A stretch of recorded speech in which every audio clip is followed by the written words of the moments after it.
I was living in a small town in Oklahoma with my mother at a small lake house, and I was probably 10 or 11 years old at the time. One night I was sleeping in my room when I randomly and abruptly woke up for no reason. This was not normal for me, and I felt very uneasy.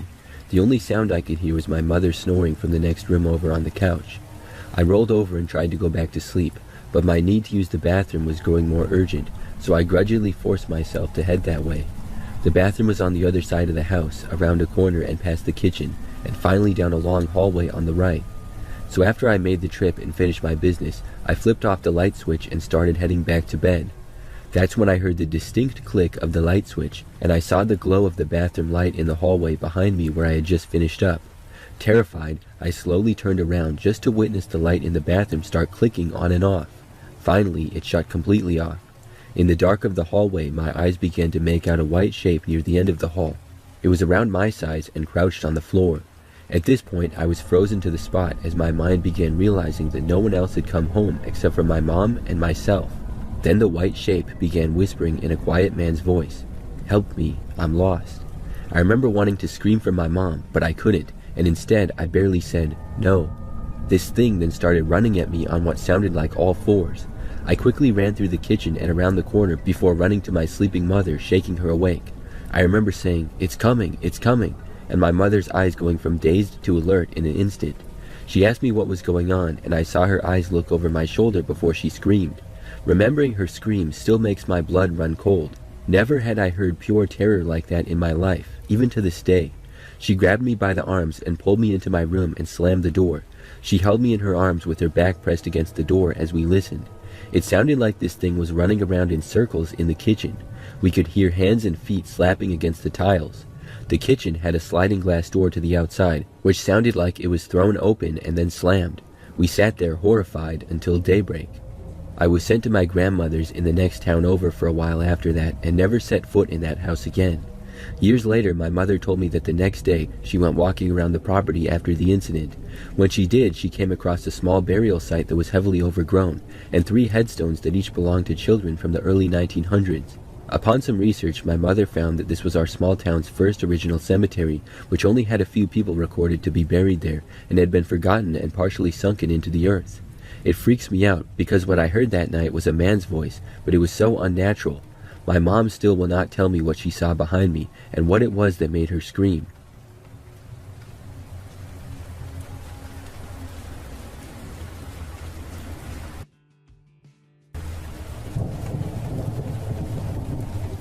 At this point, I'm not quite certain what to make of this, but it was most certainly one of the more eerie things that I've ever experienced over the last couple of years. At the time of the encounter, I was visiting my grandfather in a dusty, dying small town somewhere out in the northwestern part of Texas. The town in question is one of those old-fashioned places where everyone knows everyone. All you really need to know about the town is that due to the recent abandonment by petrol companies, it's been on a steady decline towards desertion. The only people left are either old folks bent on going down with their ship, or people who simply cannot afford to live anywhere else. The story begins deep in the dead of night. I'm not fully certain what time it was, but it was late. I was the last person in the house who was still awake. I spent the weekend-long trip committing to on and off photography shoots around town. I was interested in documenting the rusted remnants of a once prosperous town.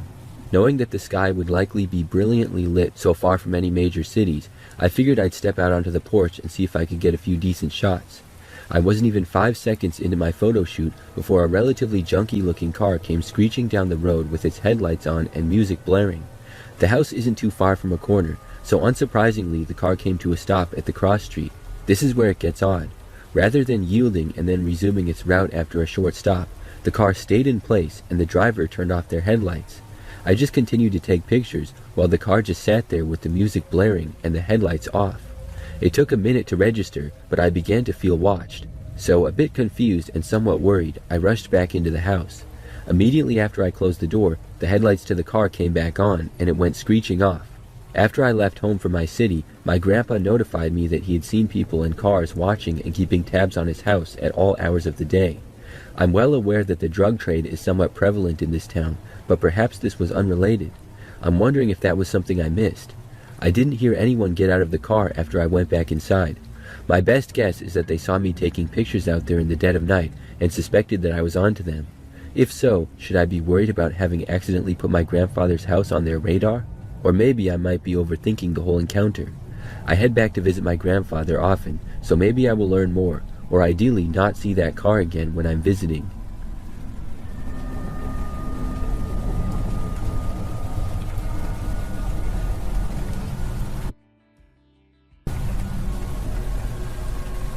It was 8:30 p.m. on a Sunday night. I was getting back from a road trip with my boyfriend. We had just reached my home state and my car was almost out of gas. We were on the freeway driving through a boring stretch of my state that's mainly cornfields, little neighborhoods, and the occasional store. We Google mapped a gas station that was seemingly right off the freeway. Now, it was dark outside. It was kind of stormy all day, but at that time it was only just a bit windy with some sprinkles here and there. We pulled off an exit that I've never been to before.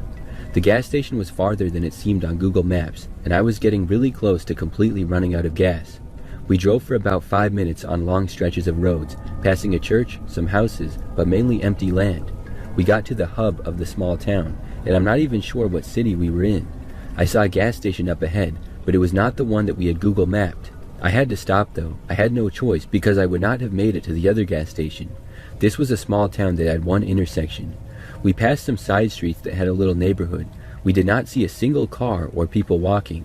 Pulling up to the town portion, it was creepy. The town had old buildings and 1 or 2 streetlights. We pulled up to the gas station. It was a small gas station with 4 gas pumps. All the lights illuminating the pumps were flickering. I immediately got the creeps, but I could not go any further without getting gas. I stepped out of my car and put my card in the gas pump. The pump ordered me to go inside to get the attendant to pay for gas. I walked inside, and there were only the attendant and a woman buying a birthday card. She was shuffling at the counter, finishing the transaction. The woman greeted me, but the attendant did not. While waiting, I suddenly heard very loud sirens, like tornado sirens, starting to go off. I started looking outside. It was a bit windy, but not gale force winds. I tried looking in the sky, but I couldn't see anything. I looked over at the 2 people in the gas station to take directions from them on where to hide or what to do. They had no reactions. The woman said something about how annoying it would be to live near the sirens, and the attendant agreed. She said bye to me for some reason and walked out. I wanted to panic with the siren still going off, but I didn't know what it was. While finishing the transaction, I asked the attendant what it was for. He looked like I had 4 heads and said, "An emergency." He was eerily calm, with no reaction to the supposed emergency. I walked outside and got my gas, and the sirens were still going off. I kept waiting to hear emergency sirens, like ambulances or police, but heard nothing. I did not see a single car drive by or a single person walking or anything. It was eerie, because the sirens were going off essentially right next door, so I logically should have seen some sort of emergency vehicles. I know small towns test their sirens once a month, but that late at night didn't make sense to me. I got in my car, my boyfriend asked what it was, and I just said nothing and then sped off towards the freeway. I could not find out why it was so eerie, but I haven't been able to get it out of my head.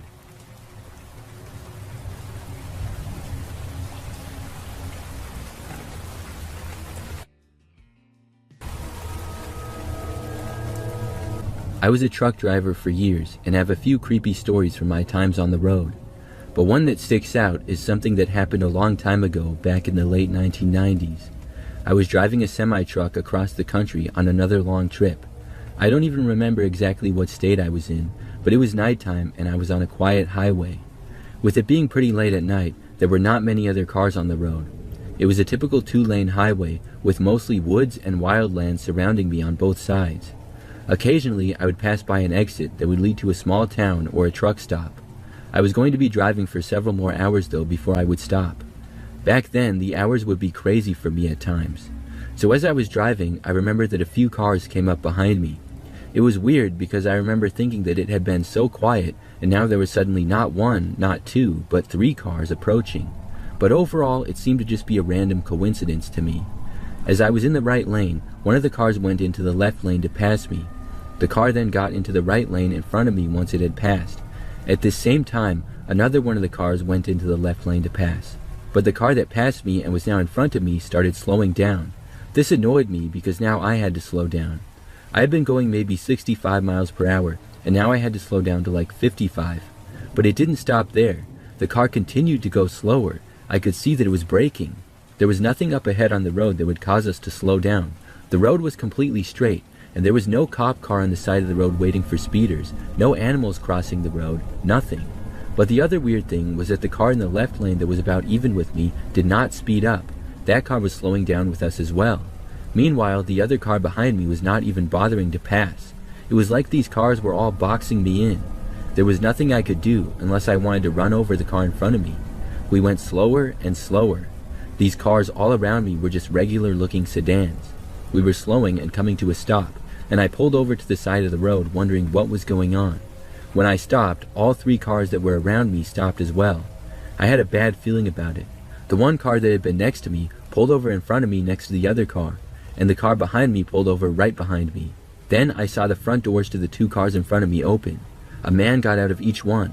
Both of the guys were wearing dark clothing and also had winter hats on. They instantly started speed walking over to me. One guy went to each side of my cab. Without saying a word, they both tried opening my doors, but they were locked.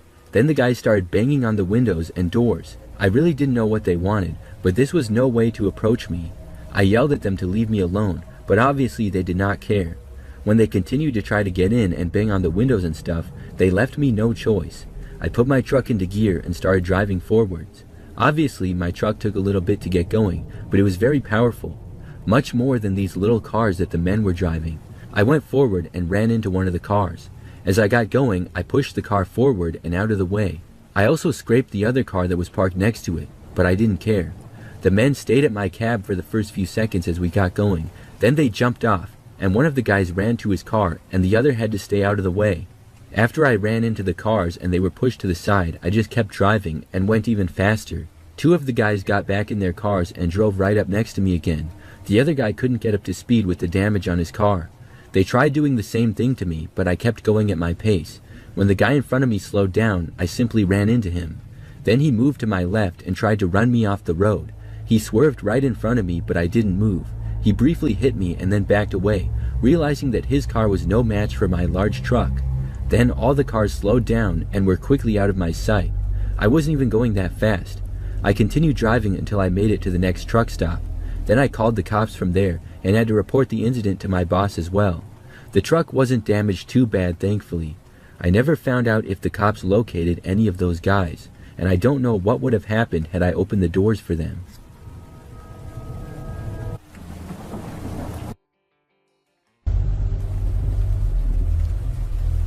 Many years ago, I worked at a Toys R Us for a while.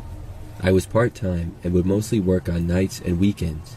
This was way back in 2003, so many things from my time working there I have forgot. However, one memory sticks out as something that I will never forget. The Toys R Us store that I worked at was a little bit smaller, but it was the closest one to me. I remember that I had been working there for several months when this happened. We had a break room where I would take all my breaks in. Most nights when it was time for my break, I would be the only person in there. Sometimes if it was the weekend, or just randomly here and there, I would not be, and there would be other people in there with me. But typically I was. I would just hang out in there and watch the TV, or eat, or read. So one time, I was on my break in the break room, and there was suddenly a loud knocking on the break room door. I would always close it because we were supposed to. In the far back of the store, there was a hallway where the restrooms were. A little bit farther down that hallway and to the right was the break room. I figured it to be a coworker, but I didn't know why they were bothering me on my break. I got up and went over to the door and opened it, but nobody was there. It seemed like a weird thing, and I just went back with my break. There were no more knocks that time after that. I don't remember exactly when the next time it happened was, probably a few days later. But once again, I was in the break room by myself, and there was knocking on the door again. When I got up to look, whoever did it was gone. This time though, just minutes later after I had sat back down, they knocked again.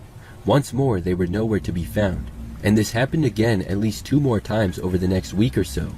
It wasn't every break I took, and it wasn't every time that I worked, but it was happening multiple times a week, sometimes multiple times at night.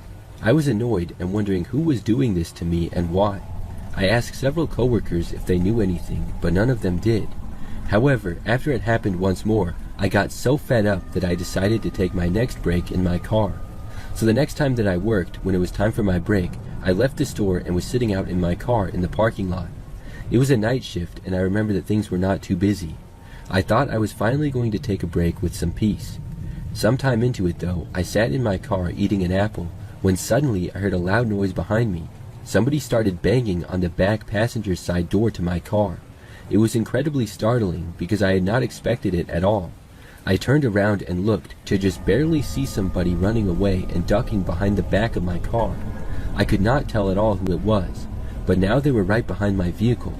So because of that, I decided to drive away. I put my car into drive and just left. As I was leaving, this gave the person no place to hide. When I looked behind me, I saw a man sprinting away and hide behind another nearby car. I couldn't see his face, but I could see that he had a basic build, and I could see what he was wearing. I just drove a short ways away, but then returned back to the Toys R Us to continue my shift. I went inside when my break was over and told my manager, but I figured that whoever had done it was long gone. Then I continued working my shift. Later on, when I was still working that night, only like 30 minutes after that, I saw someone. There was a man inside the store, and he was standing kind of far away, but he was wearing the same thing that the person who had knocked on my car was wearing. Could this be the guy? I kept looking at him. He started walking a little bit closer, and then he noticed me. He looked at me and then turned around and left the store. That seemed really suspicious to me, and it made me think that it was him. I hoped that he wouldn't come back, but he didn't stay away. It was probably my very next shift, and I took my break, this time in the break room again. I really didn't think the guy would return, but sometime into my break there was another loud knock at the door. Literally the instant I heard it, I jumped up and ran over to the door. I opened it and then ran into the back of the store. When I did, I saw the same guy. He was running away still. I continued after him and then yelled at him. He eventually stopped and acted confused. I yelled at him for a good minute, and then he turned and walked out of the store. After that, he never came back. I'm not sure why he was messing with me like that, but after I caught him red-handed, he seemed to stop.